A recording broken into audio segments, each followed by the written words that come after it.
ये okay, screen share नहीं कर रखा, तभी मैं सोचा क्या दिक्कत। हाँ जी,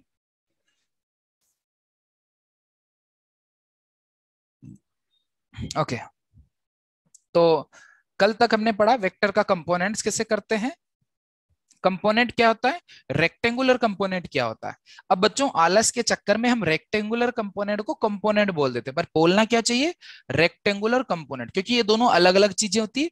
कंपोनेंट एकदम रैंडम आइडिया, कोई भी टुकड़ा बना लो, कोई रूल नहीं है, कैसा भी कर दो, कितने ही पेयर बना दो, और एक झुंड भी बना सकते हो, पेयर नहीं, 3 लोग भी हो सकते हैं, 5 लोग भी कंपोनेंट हो सकते हैं। बट रेक्टेंगुलर कंपोनेंट एक वेल डिफाइंड क्वांटिटी कि 2 ही होंगे या 3 होंगे, और तीनों म्यूचुअली परपेंडिकुलर होंगे। तो अगर वो तीनों म्यूचुअली परपेंडिकुलर होते तो ओरिजिनल वेक्टर से वो हमेशा छोटे होते हैं, उनका मैग्नीट्यूड कम होता है। और वो हमें यहाँ पर दिख भी रहा है, एफ कोस थीटा और एफ साइन थीटा, 2 कंपोनेंट आपको यहाँ दिख रहे होंगे, ठीक है। अब अब यहाँ पर जो F cos theta F sine theta की है, यहाँ पर सब जगह बस बेसिक आपको याद रखना, जिधर थीटा उधर कोस थीटा। 2 तरह से रिप्रेजेंट करना सिखाया था, एक ट्राइंगल लॉ से, एक पैरेललोग्राम लॉ से, दोनों ही काम किए। मैं पैरेललोग्राम लॉ से रिप्रेजेंट करने को ज्यादा अच्छा मानता हूँ। एडिशन में हमें कंपोनेंट का अगर यूज करना है तो वो किस प्रकार होता है, ये हम कल देखे थे।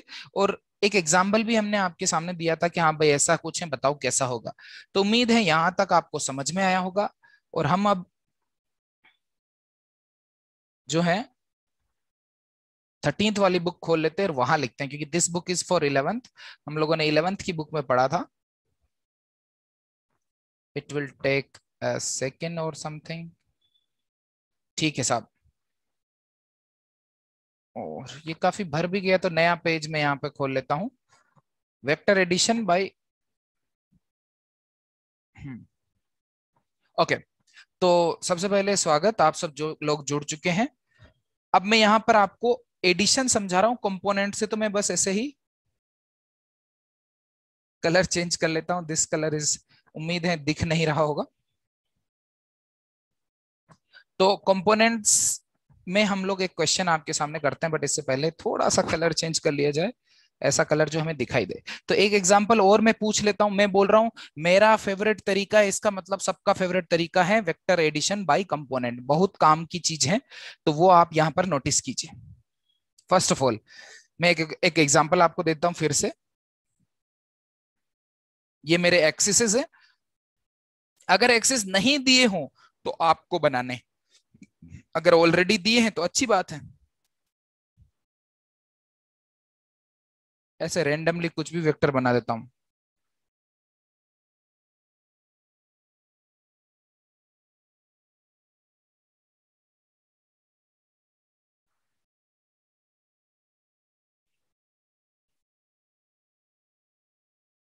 इस बार क्या है, मान लीजिए डिस्प्लेसमेंट्स हैं 20, 37 डिग्री पे एक्स एक्सिस के साथ, 10√2, 45 डिग्री में x axis minus x axis के साथ है, ठीक है।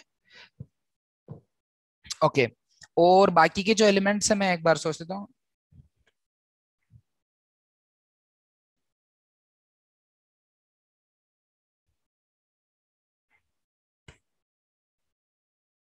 ऐसा करते हैं, 4 मीटर इधर, एक सेकेंड, 4 से थोड़ा सा कॉम्प्लेक्स कर दिया जाए, 6 मीटर इधर, 2 मीटर ऊपर, ठीक है। थोड़ा सा और कर देते हैं, 2 मीटर दाएं, मतलब एक आदमी जो है उसके डिस्प्लेसमेंट्स 5 हिस्सों में दिए हैं, 10√2, 2, 20 एंड 6। बट सबकी डायरेक्शन अलग अलग है, वो भी आपको दिया हुआ है। तो सवाल में से जनरली दिया रहता है, a person starts from origin and move 20 metres from 37 degree from x axis in clockwise direction, and then he moved 2 meter in along x axis, and then he moved 2 meter along y axis, then he moved 6 meter along minus y axis, and then he moved 10√2 meter along minus x axis at the angle of 45 degree along minus x axis. ठीक है, इस तरह से पूरा दिया रहता है। तो अपने को ये जब दिया है ना, अपने को एक ही जगह बनाना है। बचपन में अपन ऐसे ऐसे ऐसे बनाते थे, राइट और नॉट, ऐसे नहीं करना। अब हमें वेक्टर की मैथमेटिक्स पता है, हम सभी वेक्टर को जहां कंफर्टेबल होगा वहां ऐसे ड्रॉ कर लेंगे और एडिशन बाय वेक्टर कंपोनेंट्स यहां करेंगे।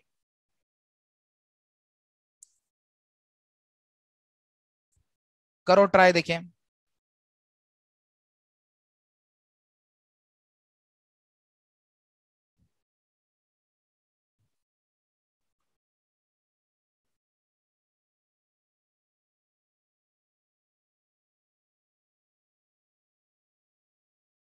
सौरभ आपका फर्स्ट डे है, तो आपको थोड़ी सी दिक्कत होगी क्योंकि हम बीच में चल रहे हैं चैप्टर के। तो अभी जैसे इसके बाद अगला टॉपिक आएगा आपको सब समझ में आने लग जाएगा, ठीक है? Okay sir. ओके। और आप क्लास के बाद मुझे व्हाट्सएप पे मैसेज करिए, मैं आपको बताता हूँ क्या हाउ आपको किस तरह से लीड करना है, किस तरह से आप सीखोगे बाकी चीजें जो आपने मिस कर दी, ठीक है? ठीक है सर। ओके।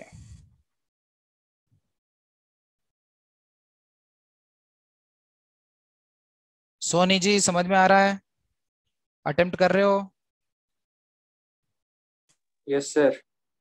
एक और सोनी है, मिस सोनी कात्यायनी, बेटा आप अटेम्प्ट कर रहे हो? Yes sir. अटेम्प्ट करोगे तो आपको पता चलेगा कि आपको समझ में आया कि नहीं।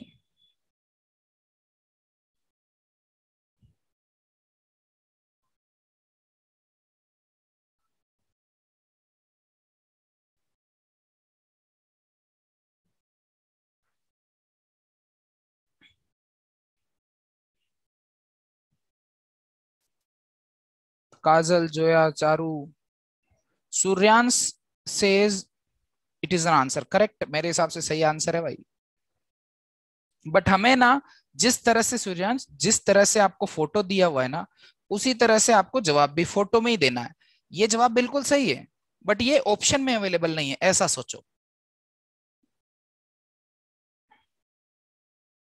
Okay sir. Then how would you write it? मैं आपको ये भी बता देता हूं आपको क्या निकालना है, resultant vector.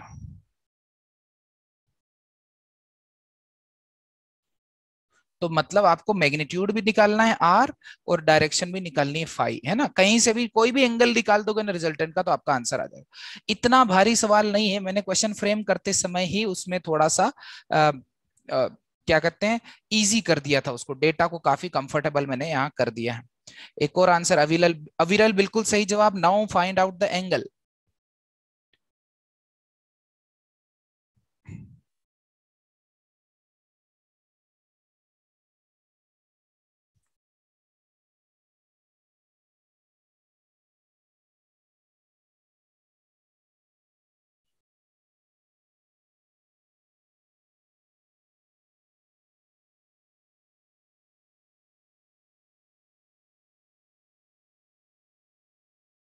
One more. Ashutosh, Ashutosh you missed one. Ashutosh Sharma जो है, अब इसके आगे नाम नहीं दिख रहा कौन से वाले हैं, बट यू मिस्ड टू।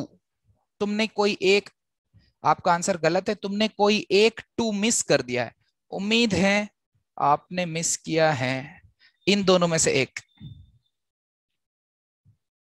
ठीक है? चलिए अब देखिएगा सब बच्चे जिसको जो अटेम्प्ट नहीं कर पाए या शुरू नहीं कर पाए वो देखिएगा कि मैं कैसे करता हूं, ठीक है? बहुत आसान है, एकदम सिंपल। बेसिक फंडा आपको पता होना चाहिए, जिधर थीटा उधर कोस थीटा। अब देखिए मैं यहां पर एग्जाम्पल की जगह सॉल्यूशन यही लिख रहा हूं डायरेक्ट, ओके? तो आपको फिर से फोटो बनाना है, आपको भी मेरी तरह नहीं करना क्योंकि मेरे तो नोट्स बन चुके हैं, आपको बनाने हैं। तो दो बार फोटो बनाने चाहिए, एक सवाल का एक जवाब का। तो सबसे पहले हम उन वेक्टर के कंपोनेंट करते हैं जो already perpendicular, parallel, anti parallel नहीं हो। जैसे कि ये टू एंड ये 6 are already perpendicular and anti parallel. ये टू और ये टू आपस में परपेंडिकुलर है, हम इनके कंपोनेंट नहीं करेंगे, ये हमारे लिए अच्छे लोग हैं। ये टू और ये टू आपस में ऑलरेडी परपेंडिकुलर है, हम इनके कंपोनेंट नहीं करेंगे, ये भी अच्छे वेक्टर्स हैं। जो अच्छे नहीं दिख रहे उनके कंपोनेंट करो, जैसे 10√2। तो 10√2 का एक कंपोनेंट होता है जिधर थीटा उधर, बोलो बच्चों, cos 45। जो नए बच्चे हैं नोटिस कीजिए, छोटी सी चीज है, जिधर थीटा होता है ओरिजिनल वेक्टर को ऐसे काट दिया मैंने, उस वेक्टर को मैं दो हिस्सों में तोड़ रहा हूं, एक cos थीटा और दूसरा sin थीटा। इसे बोलते हैं कंपोनेंट्स। हालांकि रेक्टेंगुलर कंपोनेंट बोलना चाहिए पर आलस के चक्कर में कंपोनेंट्स बोल रहा हूं। तो 10√2 के दो कंपोनेंट आए, सॉरी 10√2 के दो कंपोनेंट आएगा, 10√2 cos 45, जिधर थीटा था उधर cos थीटा, और जिधर थीटा नहीं है 10√2 sin 45। क्या बोलते हो सौरभ, आपको समझ में आई बात? हाँ सर। कोई बड़ी बात नहीं। काजल आप बताइए, सही है कि नहीं? अब अच्छी बात तो ये है कि cos 45 भी 1/√2 होता है, तो यहां पर आपको दिमाग में दिख रहा होगा cos 45 1/√2, तो √2 से √2 काट दिया तो इधर आया 10। मतलब ये 10√2 का एक हिस्सा इधर, और इधर sin 45 भी 1/√2 होता है, तो इधर भी आया 10। मतलब 10√2 के दो हिस्से किए जा सकते हैं, 10 और 10। वेक्टर में ये कंपोनेंटिंग एक बहुत अच्छा आइडिया होते हैं। बचपन में 20 के दो कंपोनेंट होते थे। अगर बचपन की बात करें तो 10√2 के दो हिस्से करने की बात करते, तो आप बोलते सर 10√2 के दो हिस्से होते हैं 5√2 एंड 5√2, है कि नहीं? आधा आधा कर दिया। बट ऐसा नहीं हो रहा है हमारा। हमारा जब हमने दो कंपोनेंट किया वो 10 और 10 हो रहे हैं, क्योंकि ये आपस में 90 डिग्री पे हैं, तो उन्हें आधा आधा बोलना सही नहीं होगा। समझे? तो कंपोनेंटिंग एक वेरी गुड आइडिया। अब 20 का भी मैं कंपोनेंट कर लेता हूं तो आपको दिखाई दे, इसलिए मैं कलर चेंज कर लेता हूं। तो 20 का एक कंपोनेंट इधर कर लेता हूं, 20 जिधर थीटा उधर कोस थीटा। ये चीज आपको रटनी है, तभी मैं बार बार बोल रहा हूं। और इधर 20 का दूसरा कंपोनेंट 20 साइन 37। ध्यान रखिए रिजल्टेंट जो होता है बीच में होता है, जो ओरिजिनल वेक्टर होता है वो बीच में होता है, और दोनों जो कंपोनेंट होते हैं एक उसके लेफ्ट साइड में होता है, दूसरा कंपोनेंट उसके राइट साइड में होता है। ये पैरेललोग्राम लॉ से हमने सीखा था। अब cos 37 डिग्री कितना होता है साहब? cos 37 डिग्री होता है भाई 4/5। जो बच्चे नए हैं उनको थोड़ा सा अजीब लग रहा होगा, तो साइन 37 होता है 3/5 और cos 37 होता है 4/5। तो साइन 37 3/5 यहां मैं लिख देता हूं, 20 × 3/5। अब अच्छी बात है कि जो टेढ़े मेढ़े वेक्टर्स थे वो पूरे रिजोल्व हो चुके हैं। तो फाइनली जो अगले स्टेप में मैं अगला फोटो बना देता हूं। ये हम नोट्स बनाते समय ही फोटो बना रहे हैं, रियल में हम ये फोटोज नहीं बनाएंगे एग्जाम में, क्योंकि अभी नोट्स अच्छे दिखने चाहिए, वापस घर जाके जब देखो तो समझ में आने चाहिए, इसलिए हमने ये फोटोज बना रहे हैं। तो देखिए साहब, ये 10 में देखो, 2 और 6 को तो मैंने कुछ नहीं किया, तो ब्लैक में उस 10 के दो हिस्से हुए 10 और 10। थोड़े दिनों में ये चीज जो कंपोनेंट करना आपको बहुत पसंद आने लग जाएगा, क्योंकि ये बहुत आसान चीज है। और ये 20 × 4/5 कितना होता है बच्चों? 16। 20 × 3/5 12। तो इधर हो गया 16 मीटर, इधर हो गया 12 मीटर। अब बहुत छोटा सा इससे ये इंप्लाई हुआ, इससे ये इंप्लाई हुआ कि ऊपर की तरफ देखो 10 and 2 12, नीचे की तरफ देखो 12 and 6 18। तो ऊपर है 12 और नीचे है 18। राइट साइड में देखा तो 16 और 2 18, और लेफ्ट साइड में देखा तो 10। तो अगर आप इसको और आगे सोल्व करोगे तो नीचे ज्यादा है तो 18 - 12 हो जाएगा 6, और इधर 18 - 8 हो जाएगा, 18 - 10 हो जाएगा 8। तो देखो बच्चों, यहां तक तो सौरभ आपको बहुत अच्छा लगा होगा, उम्मीद है आपको समझ में भी आया होगा। हाँ सर सही बात बोल रहे हो, एकदम सही समझ में आ गया। समझ में आ गया कि नहीं आया बच्चे? हाँ सर। अब ये 6 और 8 को जब ऐड करते हैं तो ऐसा डायगोनल बनाते हैं पैरेललोग्राम में। मैंने 2-3 दिन पहले ये चीज इनको पढ़ाई थी। तो 6 और 8 जब 90 डिग्री पे होते हैं तो रिजल्टेंट मेरा ऐसा बनेगा। जो आंसर आता है उसे रिजल्टेंट बोलते हैं, वो होता है 6² + 8²। ये विकर्ण है, कर्ण है। आई डोंट नो कर्ण की विकर्ण, बट हाँ है तो विकर्ण, बट तुम कर्ण भी बोल सकते हो। यहाँ पर एक त्रिभुज आपको दिख रहा हो तो कर्ण बोल दो, और अगर यहाँ पर आपको एक आयत दिख रहा हो तो विकर्ण बोल दो। तो ये 6² और 8² का समेशन जो होता है वो होता है 100 का रूट आ जाएगा 10 मीटर। तो आंसर आया 10 मीटर। बट हमें केवल एंगल्स, केवल वैल्यू से काम नहीं चलता, हमें एंगल भी बताना पड़ता है। तो यहाँ पर फिर मैं यहाँ पर 10 लगा देता हूँ। तो यहाँ पर बस ये थोड़ा सा चीज लास्ट में जो ब्लू में लिखा है वो शायद आपको अजीब लग सकता है। तो 10 जब मैं लगाऊंगा तो ये 6 है, तो यहाँ पे भी 6 आएगा। 6/8 मतलब 3/4, मतलब 5 कितना आया? 37 डिग्री। यहाँ पे दिखा देता हूं। तो 10 37 कितना हो रहा है? अगर मैं साइन को cos से डिवाइड करूंगा तो 3/4। तो 10 की वैल्यू 3/4 कब आती है? 37 डिग्री पे। तो यहाँ पर ये आ गया मैग्नीट्यूड, ये आ गई डायरेक्शन। इस तरह से वेक्टर को पूरा सॉल्व करते हैं। उम्मीद है ये आपको समझ में आया होगा। लास्ट के दो स्टेप अगर नए बच्चों को समझ में नहीं आए हो तो कोई बड़ी बात नहीं है, होल्ड योर सेल्फ, आएगा समझ में जब आप पुराना जो मेरे से कंसल्ट कर लोगे कि पुराना कैसे पढ़ना है, कैसे क्या करना है, तो ये कंट्रोल में आ जाएगा।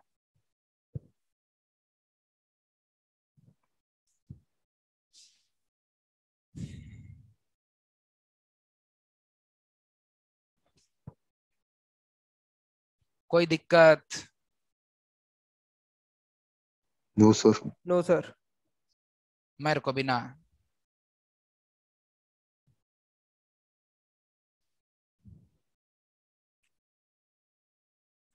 और तुम लोगों ने मैसेज किए होंगे नीचे, मैं देख लेता हूँ। 6 और लोगों ने आंसर्स दिए हैं। tan inverse 3/4 is a special angle अविरल, it is a special angle, that's why हम लोग इसे लिख सकते हैं tan inverse 3/4 is 37 and tan inverse 4/3 is 53 degree. Pushkal answer सही है, मैग्नीट्यूड 10 आ रहा है। हेमंत ने 2 आंसर दे दिए 10 एंड 90, तो 10 आपने मैग्नीट्यूड समझा है, 90 डिग्री एंगल बोला है, तो एंगल आपका गलत है हेमंत। आशुतोष ने यूईएस, ये क्या लिखा है? यूईएस क्या होता है? यस, ओके, शाबाश। यूईएस होता है आज से यस। ओके, ठीक है ठीक है ठीक है। आशुतोष ने पिछली बार जो है शायद जो है किसी एक 2 को इग्नोर कर दिया होगा, तो 6 एंड 6 आया होगा। तो आपने आशुतोष, अब मुझे पता चल गया है कि आपने ये वाला 2 आपका खो गया था, रीड्रॉ करने में आपका ओरिजिनल 2 खो गया था, इसीलिए आपका 6√2 एंड 45 डिग्री आंसर आया। That is fine. गिरना अलाउड है, मायने ये रखता है कि दौड़ रहे हो कि नहीं। खड़े खड़े गिरना अलाउड नहीं, दौड़ अगर रहे हो तो गिरना भी सही है।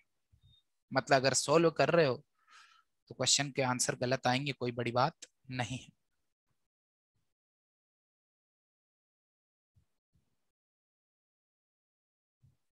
बढ़े आगे, यहां तक कॉपी करना है और मुझे बताना है कि सर डन, तो मैं आगे बढ़ता हूं।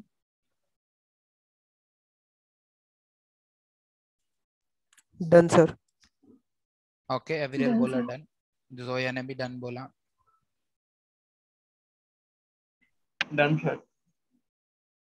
पार्थ कि मिश्रा जी? ऋतिक। ऋतिक, बहुत दिनों बाद बोले ऋतिक बाबू। चलिए ठीक है, very well. Done sir.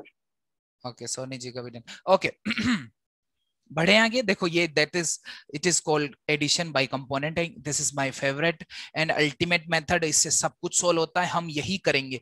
Even जो हमने पहला जो ट्राइंगल लॉ किया था ना, तो ट्राइंगल लॉ में भी ऐसा मैंने ट्राइंगल बनाया था जानबूझ के टेढ़ा ऐसा, और इसका कंपोनेंट ही किया था, याद हो तो यहाँ पर आया था बी cos थीटा, सॉरी इसका ए बोला था, इसको बी बोला था, तो यहाँ बी sin थीटा, याद है? तो ये बी sin थीटा और यहाँ पर a plus B cos theta था, इनका स्क्वायर करके हाइपोटेनस आया था, राइट? तो हमने तब भी कंपोनेंट से ही सोल्व किया था और ट्राइंगल ही पैरेललोग्राम में यूज किया, और वही हमारा और मतलब कॉम्प्लेक्स। इसमें क्या है, इसमें अपन ने बहुत सारे वेक्टर ऐड कर लिए, तो मतलब जो पॉलीगन लॉ का जो फंडा था कि हम बहुत सारे वेक्टर ऐड कर देंगे, तो हम यहाँ पर इससे भी कर देंगे। ट्राइंगल लॉ का फंडा था पूरी मैथमेटिक्स बता के कर देंगे, तो कंपोनेंटिंग और वेक्टर को यूज करके हमने वेक्टर का पूरा विद एनालिसिस बता दिया है। मतलब जो भी पावर्स पिछले वाले मेथड्स में थी, वो अकेला, ये अकेला ही पावर वो सारी पावर्स रखता है, समझे? मतलब ये कैप्टन बताओ, मार्वल है, उड़ती भी है और मरती भी नहीं है, और उसके पीछे वो भी होगा, केप भी होगा शायद, जैसे सुपरमैन के होता है, आई डोंट नो। समझ में आई बात? यस इस सर। तरीका इस फंडा, मतलब ये सबसे बेस्ट तरीका, यही तरीका हम यूज करेंगे एडिशन में, ठीक है? और अगर मान लीजिए सब्सट्रैक्शन भी आता है, मान लीजिए फलाना ठिकाना बोलते नहीं, इसको माइनस कर दो, तो जिसको माइनस करने के लिए बोलेगा ना, मान लीजिए ये 6 है, ये 16 है, ये 2 है, इसको, और वो बोला 10 वाले को माइनस करना है, तो उसको उल्टा बना लो, ये लो, हो गया, और अब ऐड कर दो। हमारे को तो एडिशन और सब्सट्रैक्शन में कोई अंतर लगता ही नहीं है, जोड़ना और घटाना एक ही चीज है हमारे लिए। तो अगर कोई चीज किसी चीज को माइनस करने के लिए बोलेगा, तो हम उसको क्या करेंगे, पलट देंगे और फिर ऐड कर देंगे, समझे? तो अपने आप माइनस वो हो जाएगा, और इसमें हमें कोई फॉर्मूला याद रखने की भी जरूरत नहीं है। ओके, तो this is a good practice. अब मैं आ जाता हूं मैथमेटिकल एक्सप्रेशंस और मैथमेटिकल यूज पे। मैं आपको पहले से जो बता चुका हूं उसको थोड़ा सा याद दिला देता हूं। x एक्सिस की जो डायरेक्शन होती है उसे आई कैप, वाई एक्सिस की जो डायरेक्शन होती है उसे जे कैप, और जेड एक्सिस की जो डायरेक्शन होती है उसे के कैप यूनिट वेक्टर द्वारा दर्शाया जाता है। ये तीनों यूनिट वेक्टर्स हैं जे कैप। ये डायरेक्शंस को दिखाने के सिंबल्स हैं। प्लीज ध्यान दें, अगर x इधर लिखा है, y इधर लिखा है, तो z जो है मैंने जो बनाया है प्लेन से बाहर आता हुआ ऐसे ही होगा। अगर आपने कॉम्प्रोमाइज कर लिया और x इधर बना दिया, y इधर बना दिया, तो z आपका अंदर बनाना पड़ेगा। दोनों ही सही हैं, दोनों एक्सप्रेशन सही हैं, पर जनरली 95% ऑफ द टाइम आप ये देखोगे, और आपने बचपन से सीखा भी यही। तो प्लीज हमेशा ध्यान दें कि के कैप जो होता है आउट होता है। ये वाला जैसे समझ रहे हो, इसका उल्टा जो जेड एक्सिस आप नहीं बना सकते। तो ये वाला भी अलाउड है जो मैं मिटा रहा हूं, बट आप उसी को लिखिए। आप समझ गए होंगे कि अगर एक्स और वाई को पलटोगे, एक्सचेंज करोगे, तो जेड भी पलट जाएगा। एक्स और वाई को एक्सचेंज करोगे तो जेड बाहर की जगह अंदर हो जाएगा। ठीक बा? तो सबसे पहला चीज तो ये हमने पढ़ा था, पहले से पढ़ चुके कि unit vector along x axis. वैसे एक्स एक्सिस जब लिखते हैं तो बड़ा लगना चाहिए, एक्सिस इज आई कैप, और इधर कैपिटल वाई एक्सिस में क्या यूनिट वेक्टर है, जे कैप है, और कैपिटल जेड एक्सिस में क्या यूनिट वेक्टर है, के कैप है। ये यूनिट वेक्टर्स होते हैं, इनसे डायरेक्शन दिखाई जाती है, इससे एक्सप्रेशंस बहुत इजी हो जाते हैं। इसके बाद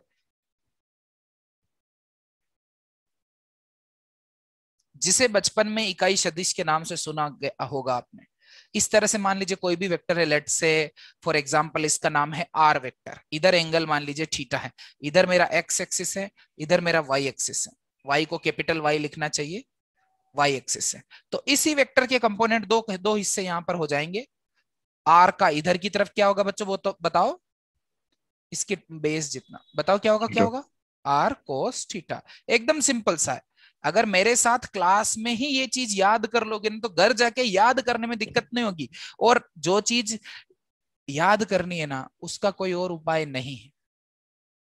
यस, एक्सप्लेनेशन आपके पास पता है कोस थीटा क्यों आया, क्योंकि बेस अपॉन हाइपोटेनस था, but still you have to go with the flow. You have to follow the process and you have to remember the formula to speed yourself up, because you are not going to solve the question in 3 or 4 minutes in the exam. You will have to solve it within 1 minute.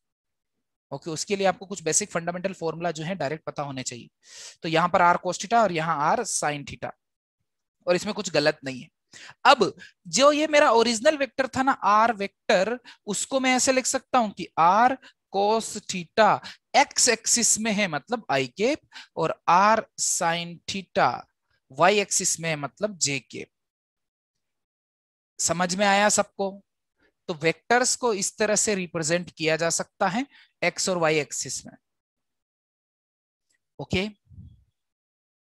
और अगर आपको जैसे कभी कोई vector इस तरह से दिया हुआ है, इसका ठीक उल्टा दिया हुआ है, ये तो हमने ग्राफ से इक्वेशन बनाना सीखा। अब इसका ठीक उल्टा, अगर कहीं पर इक्वेशन दी, मान लीजिए आर वेक्टर दिया है A I cap and B J cap, तो उसका फोटो कैसा होगा? तो एक्स एक्सिस में ए है, वाई एक्सिस में बी है, तो इससे बनने वाला रेक्टेंगल ही बनेगा, क्योंकि एक्स और वाई एक्सिस 90 डिग्री पे। बनना तो पैरेललोग्राम चाहिए था, पर बनेगा कौन? रेक्टेंगल। तो ए और बी का जोड़ से ये मेरा बनेगा, और ये जो लोकेशन आएगी वो भी ए कोमा बी आएगी। ऐसे ये जो पॉइंट आएगा 0 ए कोमा बी, क्योंकि एक्स एक्सिस में है, वाई एक्सिस में बी, तो ए कोमा बी ये मेरे यहाँ पर इस पॉइंट की लोकेशन, इस बिंदु की लोकेशन, पी पॉइंट की लोकेशन आएगी। और मान लीजिए ये ओ है, तो ओपी वेक्टर को, ये आर वेक्टर है, तो ये मैं आर भी इसका लिख देता हूं। ये वेक्टर एरा गेरा वेक्टर नहीं है, ये है। इन दोनों का सेम ही मतलब है। किसी को इस बात में अब तक कोई डाउट है क्या? No sir. Sure? No sir. तो और अगर ऐसा होता है तो ये ए है, यहाँ बी है, तो यहाँ बी, और ये भी आपको पता ही होगा कि आर मेरा जो है डायगोनल है, या फिर दूसरे बोले हाइपोटेनस या फिर कर्ण है, तो हमारा जो आर है वो हो जाएगा A square plus B square. Pythagoras प्रमेय से, पाइथागोरस थ्योरम से A square plus B square is to R square हो जाएगा। तो A square plus B square का रूट पाइथागोरस थ्योरम से ये मेरा रिजल्टेंट आ जाएगा। और अगर कभी आप, और ये आपको डायरेक्ट समझना है कि ऐसे मैथमेटिकल है तो ये इसका फॉर्मूला है मैग्नीट्यूड निकालने का। मतलब आपके एलिमेंट जो है A I cap B J cap है तो उसका जो मैग्नीट्यूड है वो आ जाएगा A square plus B square. और अगर उसकी डायरेक्शन की बात करें तो ये एंगल मान लीजिए आपको फाई चाहिए तो टेन फाई अगर आपको चाहिए तो वो बी बाई ए हो जाएगा। तो ये जो चीजें हैं आपको ये डायरेक्ट पता होनी चाहिए बिना फोटो बनाए। आपको यहां से यहां तक डायरेक्ट आना सीखना है, ठीक है। आपका फोटो आपका एक्सप्लेनेशन है, हालांकि आपका फोटो ये चीज एक्सप्लेन कर रहा है कि वो कैसे हुआ, बट फाइनली सबको ये राइट एंगल ट्राइंगल तो दिख रहा है ना, समकोण त्रिभुज। Yes sir. तो राइट एंगल ट्राइंगल में पाइथागोरस लगाया तो मुझे नहीं लगता कि कोई प्रॉब्लम है किसी को, है ना। कुछ बच्चों ने ये चीज ऑलरेडी भी पढ़ ली होगी, परंतु चूंकि मैं अभी मैथमेटिकल एक्सप्रेशन यूज कर रहा हूं तो मुझे ये चीज अभी बताना बहुत जरूरी है।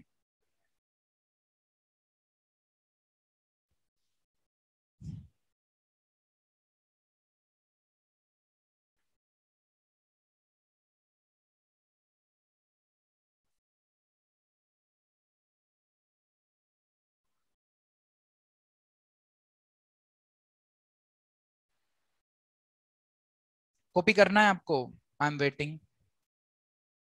ये पाइथागोरस से हैं, ये ट्रिग्नोमेट्री से हैं। Done sir. ओके, फिर से लिख लोगे तो कोई दिक्कत नहीं होगी, सेम ही चीज है बट थोड़ा अलग तरीके से बताया। पहले मैंने कंपोनेंट नहीं पढ़ाए थे, अब मैं कंपोनेंट पढ़ा चुका हूं, ये अंतर है।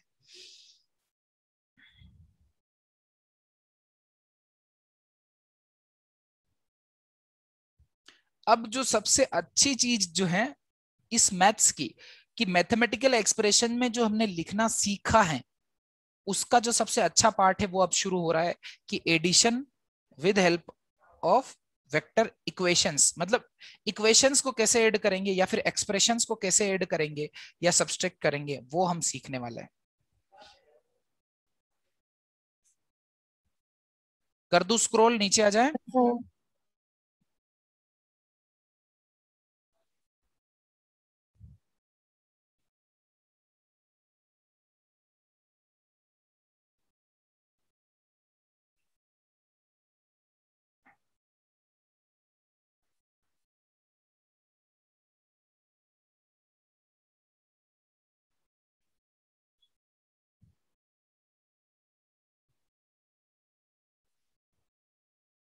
एकदम इजी सी चीज है, देखिए मान लीजिए आपको ए वेक्टर को जोड़ना है, जो लेट से ए X I cap, A Y J cap, A Z के कैप है, ऐसे उसको मैथमेटिकल एक्सप्रेशन ये है।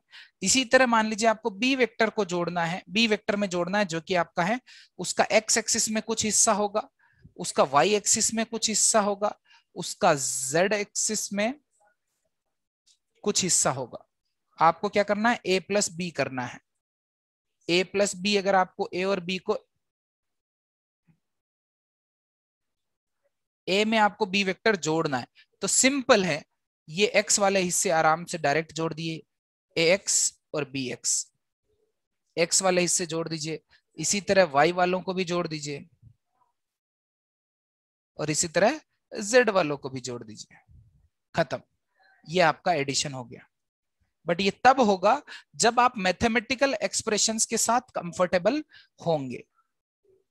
अगर आप मैथमेटिकल एक्सप्रेशन जो ऊपर हमने थोड़ी देर पहले देखा और पहले हम जो पढ़ चुके हैं उनके साथ कंफर्टेबल हो तो आपको ये एडिशन बहुत इजी लग रहा होगा। डायरेक्ट आपको आई कैप के आगे जो लिखा है उन दोनों को डायरेक्ट जोड़ दो, जे कैप में जे कैप वाला जुड़ेगा, के कैप में के कैप वाला जुड़ेगा और बाद में आंसर में भी आई कैप जे कैप के कैप लिखा रहेगा। सिंपल, जो दिख रहा है वो चुपचाप जोड़ दो, यही आंसर है। A X I cap plus B X I cap क्या हो जाएगा, A X plus B X I cap, A Y B Y J cap, A Z B Z K cap. किसी को दिक्कत इस बात से? No sir. और नहीं हमको तो सर सब्सट्रैक्शन करना हो तो कोई दिक्कत नहीं, तो माइनस कर दो, ए एक्स माइनस बी एक्स, ए Y minus B Y, J cap, aged minus BZ K cap. मेरे हिसाब से ये बहुत इजी चीज है। क्योंकि अब हम डेवलप्ड मोड पे आ गए। पुराने तरीके से वेक्टर को इस तरह से मैथमेटिकली रिप्रेजेंट करके जबरदस्ती ऐड करोगे तो मैथमेटिक उसको कंपोनेंट करना और उसको एडजस्ट करना, एंगल निकालना, that is different thing and this is different.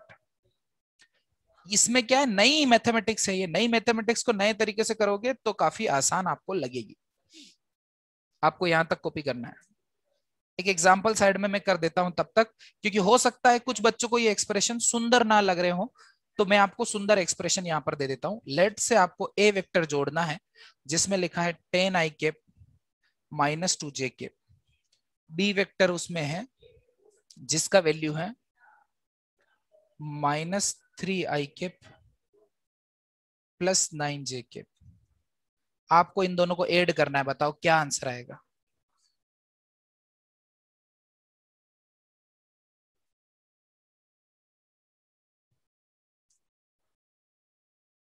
Ten minus three ऐसे लिख लिया जाएगा आई कैप और -2 + 9 जे कैप, खत्म, यही आंसर है। तो 10 - 3 is 7i cap, 9 - 2 is 7j cap. Example समझ में आया आपको? हाँ सर। इजी Yes, लगा? sir. अच्छा लगा? Yes, sir. तो ऐसे बजा दीजिए। सॉरी, वो तो राहुल गांधी कहता है। ठीक है, तो अगर आपको ये समझ में आ गया हो तो आपको बधाई, यही है, आपको यही करना है। और अगर बोले नहीं नहीं रिजल्टेंट का मैग्नीट्यूड बताओ, तो इन दोनों का मैग्नीट्यूड भी निकाल लेंगे, करते हैं साहब, मैग्नीट्यूड भी करके बताते हैं। सर आप तो हमको इसका मैग्नीट्यूड नहीं बताए, तो आर का अगर मैग्नीट्यूड चाहिए तो मैग्नीट्यूड को लिखना तो ऐसे चाहिए, चलो एक बार के लिए ऐसे लिख देते हैं। लिखना तो ऐसे चाहिए पर मैं आलसी हूं तो ऐसे लिखता हूं, आप भी ऐसे ही लिखा करो। तो अगर मैग्नीट्यूड चाहिए तो दोनों जो एलिमेंट से दोनों का स्क्वायर करो, 7² + 7² का रूट। तो 7 का रूट लोगे तो 7√2 आ जाएगा। और जो भी इसकी यूनिट थी, मान लीजिए क्वेश्चन की यूनिट थी न्यूटन, तो आंसर की भी यूनिट हो जाएगी न्यूटन। तो अभी न्यूटन यूनिट पे ध्यान नहीं दे रहे, ऊपर जाके मैं आपको फॉर्मूला बताता हूँ। देखो ए आई के बी जी के था तो मैग्नीट्यूड क्या था, a² + b² का रूट। क्या मैंने वही किया है?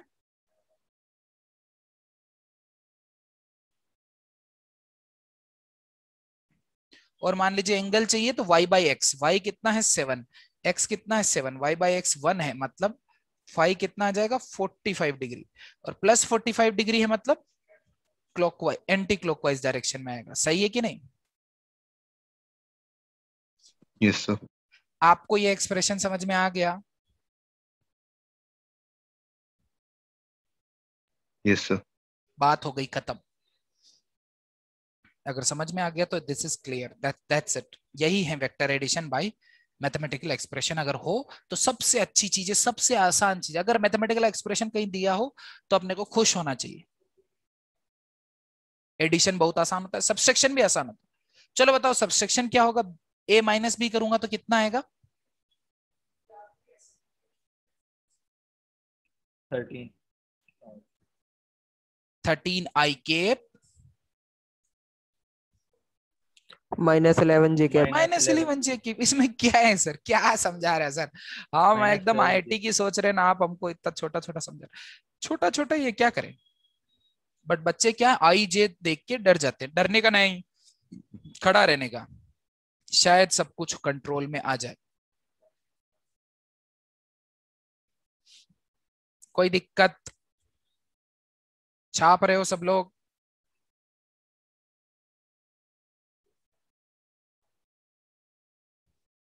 Yes sir.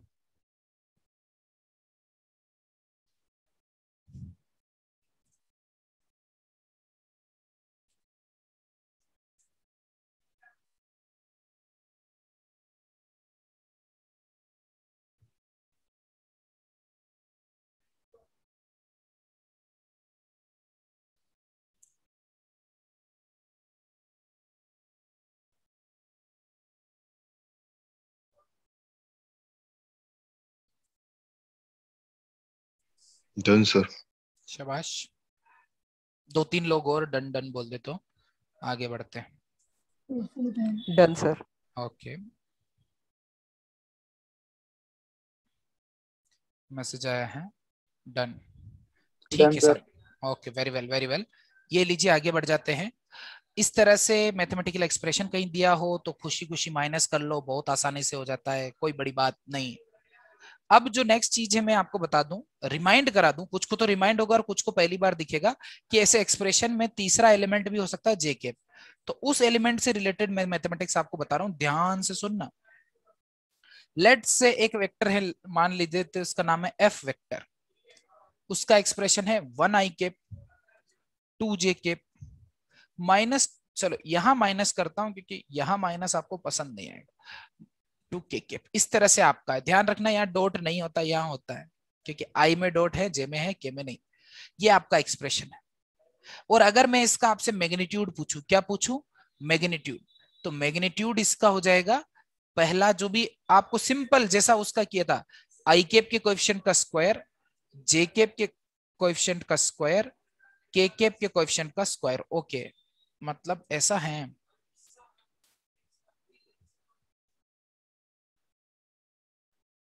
एक सेकेंड, अरे यार, ठीक है। तो ये हो जाएगा 1 + 4 + 4, तो 4 + 4 8 + 1 9, माइनस हो कि प्लस हो, स्क्वायर हो के सब प्लस हो जाएगा, मैग्नीट्यूड कभी नेगेटिव नहीं आएगा, 9 का √3 हो जाएगा। लेट से क्वेश्चन में इसकी यूनिट लिखी थी न्यूटन, तो आंसर की भी यूनिट न्यूटन आ जाएगी। अब दूसरा मुद्दा आता है सर एंगल।